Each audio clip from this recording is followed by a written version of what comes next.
Imagine getting paid for 3 months to contribute to serious open source AI projects, working with maintainers of libraries like Skitlearn and building a portfolio that screams, hire me.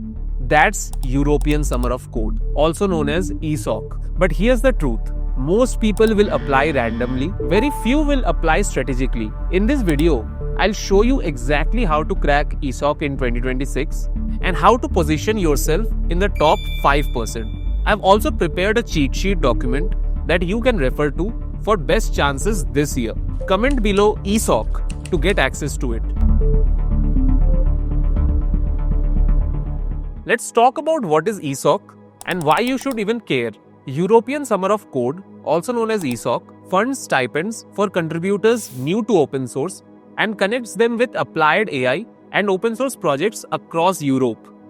It is actually inspired by this program called the Google Summer of Code, but with a strong European applied AI ecosystem focus. Its core focus areas are applied AI, data ML tooling, open source libraries, industry plus research collaboration. Some of its key goals are: it helps junior developers enter open source, connects open source with European public and private sector AI, strengthens sustainable AI ecosystems in Europe itself. Now, this is not a tutorial level internship. This is serious open source engineering. Talking about how ESOC actually works, we'll understand the system because understanding the system equals to cracking it.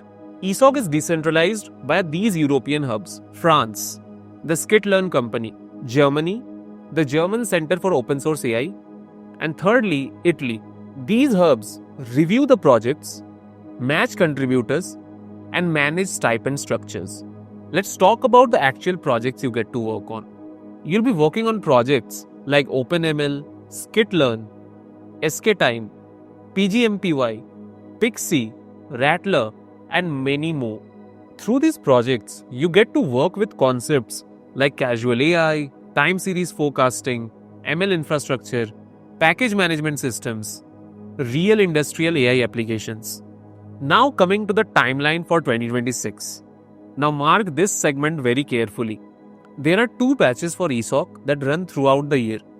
Firstly, you'll have the information event, which usually happens on January 30. This involves an online Q&A plus guidance session. The batch 1 looks something like this. Applications open on February 18th. The deadline for the same is March 11th. The actual project building phase starts from April 15th. The batch 2 looks something like this. Applications open on March 19th. The deadline for the same is April 9th. And the project starts from May 15th. For both the batches, the project duration is for 3 months and it requires your full-time commitment. Coming to the exact application process. Now this is where most people mess up. Step 1. You need to fill the central registration form. This is the main ESOC registration form. Fill it very carefully and provide all the details necessary. Step 2. Your project-specific application. Now each project may require a second form. This has an entrance task, your GitHub contribution links, and a technical exercise. Now do note that there's no hard limit on the number of applications, but they recommend a maximum of 3 quality proposals. After applying, the evaluation happens and it could be followed by possible interviews as well. You get to see the outcome within 6 weeks. If accepted, you should reply within 1 week. Accepting one project cancels your other proposals, so make sure to remember that. The mentors expect that you connect with them weekly at least once in a 1:1 session. They also expect you to be involved in weekly technical sessions as well. There are usually daily stand-ups in some projects, and this entire thing is fully remote. So you need to be very active on GitHub plus Discord, or it could be Slack as well. One important thing to remember is the stipend in ESOC is not bound to specific deliverables, but regular participation is actually expected. This translates to ESOC doesn't want task completers. They want future maintainers for their open source projects. Now coming to the main segment of this video, how to actually crack ESOC in 2026. I'll try to provide a strategic framework for this. Phase 1. This is before application period, which is probably now. The first step, Pick 2 to 3 target projects early.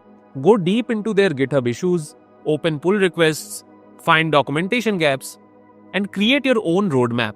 These PRs could be bug fix, refactoring, test coverages, documentation upgrade, or even small feature developments. This itself can put you ahead of 80% of the applicants. Official GitHub discussions even mention unpaid mentoring paths for strong contributors. This means a good pull request is equals to visibility, which is in fact equals to trust. Coming to the phase 2, creating a killer proposal. Your proposal must clearly restate the problem statement. It should show technical depth. You should be able to break down your work into a 12-week milestone. Also mention your communication plan. Where do you wish to communicate with the mentors and the community? Show your previous open source contributions. This shows your clarity and confidence in the project even before you apply. Coming to the phase 3. This is during your interviews. Be ready to discuss things like the architecture of the project or the library you're working on, its existing limitations, any edge cases, and how you plan to collaborate. Now let's talk about the stipend and give some reality check to this. ESOC is a stipend-based 3-month engagement which follows 2 funding models. First, donation for stipend or paid internship structure. Now the exact stipend amount is not publicly specified for European Summer of Code. So more than just the stipend, you should apply to ESOC for learning, building a good network, creating a great portfolio, and most importantly, making a mark and creating your credibility. ESOC is not just only about the money. Talking about the eligibility for ESOC and who should apply to this, you should apply if you have done serious development work, especially with Python in the past. Second, you understand Git and PR workflows. Third, you're comfortable reading research papers. Fourth, you want to move into AI infra or applied ML. Now you should not apply to ESOC if you've never ever made a PR, or you're not ready for a 3-month full-time commitment, or you just want a certificate.